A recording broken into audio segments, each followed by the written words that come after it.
Faire du porc effiloché, c'est pas très compliqué. And I cannot lie. Sur une grosse épaule de porc, tu ajoutes 3 cuillères de marinade avec toutes tes épices. Boum! Tu mets du sirop d'érable. Pour adoucir le mélange, verser 3 tasses de jus d'orange. Tu peux n'en mettre qu'une. Une cuillère de vinaigre de cidre. De la pâte de tomate. Oui, du ketchup si tu n'as que ça. De la moutarde. Une cuillère Dijon. Du sel. Et un peu de poivre en grains. Non. Ah oui! Du cumin. De la poudre d'oignon. De la poudre d'ail. Et du poivre de Cayenne. Si tu en mets dans les yeux de tout le monde, tu deviens John Cena.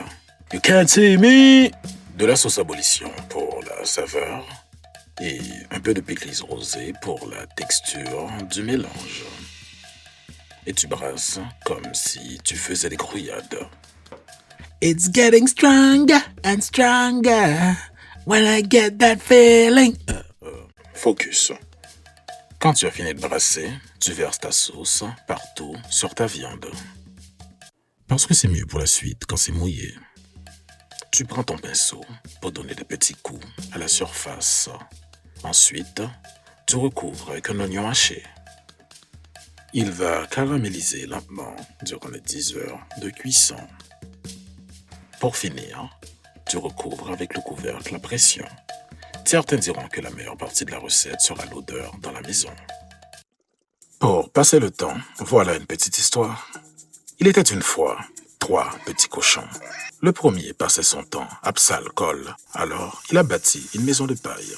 Le deuxième voulait dire aux femmes qu'il avait un chalet, alors il a construit une maison en bois. Le troisième, lui, il a pris la PCU et a bâti une belle maison en briques. Quand le grand méchant loup est arrivé, il a détruit la maison de paille d'un seul coup de souffle. Il a fait une bouchée du premier petit cochon. Il lui a fallu 2 coups de souffle sur la maison en bois pour bouffer le deuxième petit cochon. Quand il est arrivé devant la maison de briques, il a soufflé, soufflé, soufflé. Mais la maison a à peine secoué sans tomber. Le petit cochon à l'intérieur commençait à danser un petit compas pour célébrer. Alors le loup lui a commencé à chanter. Arrête-moi ça, je suis qu'à 40%. Comme le loup n'avait plus trop faim, il nous a laissé le troisième petit cochon pour la recette d'aujourd'hui. Boum! Quand ça ramollit, tu enlèves la couverture et tu changes le lit parce que personne ne veut rester dans le spot mouillé. Embroche-la jusqu'au fond et remonte comme si tu voulais détruire quelque chose de beau. Elle ne devrait poser aucune résistance. N'appuie pas trop fort, sinon le liquide revole partout. Au deuxième round, tu fais une petite vite. Tu la déchiques comme si tu étais Shredder et qu'elle était une tortue seule et sans défense. Tu prends 2 buns bien bronzés et tu mets de la sauce à ébullition. Assure-toi que c'est bien mouillé avant de mettre ta viande. Tu peux aussi utiliser tes doigts. Tu prépares ta sauce avec de la mayo et du pickles pour lui faire de l'effet. Tu brasses encore une fois.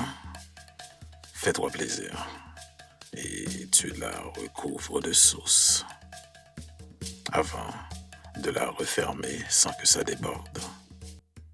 Comme accompagnement, tu fais des frites de patates douces. Tu mets du sel et du paprika avant de les envoyer en l'air. N'hésite pas à bien les secouer. Elles peuvent en prendre. Tu les mets ensuite dans ton air fryer. Si tu n'en as pas, utilise de l'huile comme un paysan. Après 20 minutes, tu les mets dans ton assiette. Sinon, tu vas juste manger du gratin. Tu prends du jus de cuisson de la mijoteuse et tu le mets dans un bol. Tu ajoutes de la fécule de maïs parce que c'est mieux quand c'est thick. Et tu brasses encore. Recouvre tes frites avec du fromage en grains et tu verses encore de la sauce pour une finale chaude et juteuse.